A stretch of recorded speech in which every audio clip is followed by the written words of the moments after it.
Good evening, everyone. First of all, welcome to the Leader by Design, the Unconference. In this platform, we design the leaders of tomorrow by bringing together pragmatic business acumen with imaginative creative spirit. The esteemed panel here are one designs economic policies for business impact and another designs product and services of those businesses. And our third panelist brings them together by designing environments where products and policies coexist for the benefit of people. So presenting to you Rajan Govil, Srishti Bajaj, and Caroline Burns.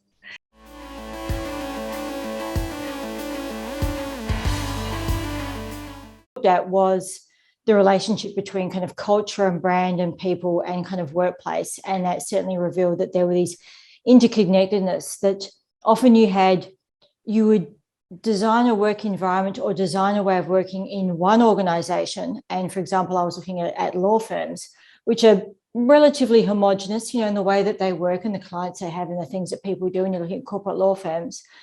And you would see one thing in one firm and the impact of that and the outcomes were completely different from what you saw in another one. And these very small kind of cultural nuances or differences in the people who are involved or small changes in context can really have a huge impact. You can tweak one little thing or one thing fails and it can affect the whole experience of work. And one of the things that we're very conscious of in the way that, when we're talking with organizations is that it is an interrelated concept. When you talk to people about work, people in organizations see their stuff through a silo. I'm HR, I'm technology, I'm property, I'm finance. Whereas if you're an employee, you just see it as work. It's just stuff.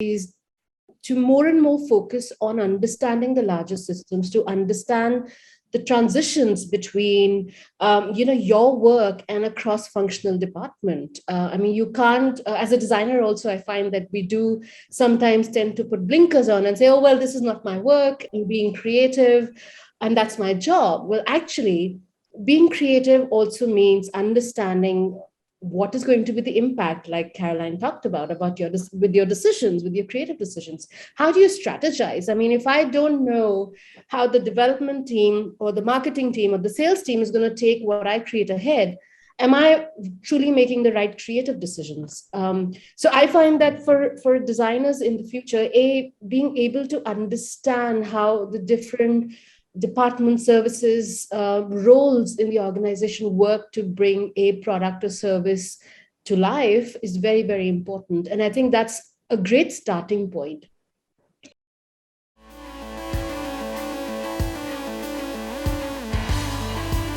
What the IMF does is to ensure that this monetary and payment system works across the country, across the world, for which we do surveillance. I'll come a little later to that. But the main thing is that if any country has what is called a balance of payments problem, or they don't have enough foreign exchange reserves, then clearly they can't participate in trade, international trade, and that disrupts trade overall in general. So the idea for the International Monetary Fund is to provide foreign exchange reserves or foreign exchange to this country so that they're able to meet their needs for, participate in trade in the short term, and obviously over time they develop or they build their own reserves. So that's in a nutshell. We just help countries.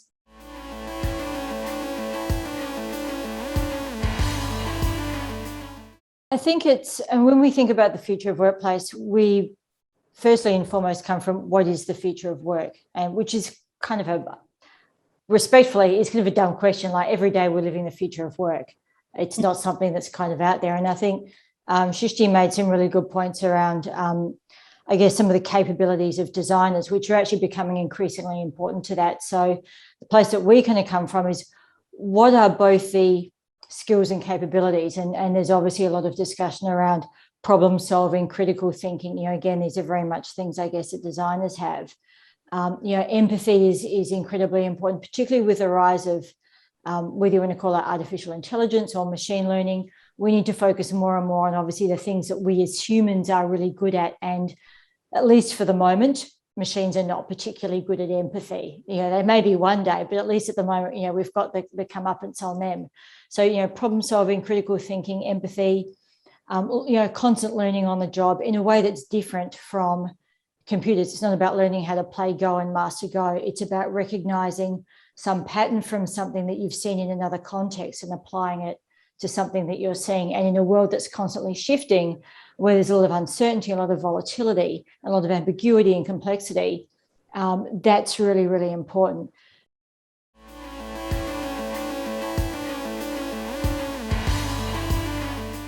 We generally use as designers. What we call speculative thinking is a tool that is often used to speculate about the future. And science fiction is part of this tool we call design fiction, actually, where you're using what is happening today and looking at the fringe also to see weak signals and really trying to use them to project what's going to happen and how we are going to evolve.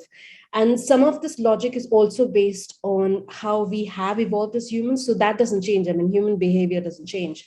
So some things are a given, but you also project what a future trajectory might look like. So you speculate along a spectrum. It's often between the possible, the probable, and the impossibles.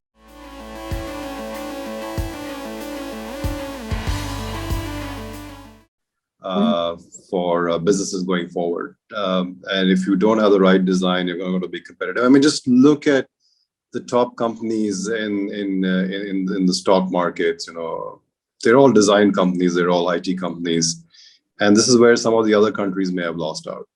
And the US has been far ahead. So I think innovation, design, these are key things from a business perspective. But I think it's very important from an economy perspective. So if societies are not going to invest in technology and in their people, and people are very, very important, they're just going to be left behind. So it's very important for governments to do the right things in terms of building all of this. So the companies, again, going back to that question, companies and individuals, what can they do? I think for individuals, you have to continually reskill. You're going to be working for a longer time period, as one of your colleagues had mentioned in the session day before. And so you've got to be constantly reskilling, and you've got to basically be IT savvy. You've got to have digital literacy.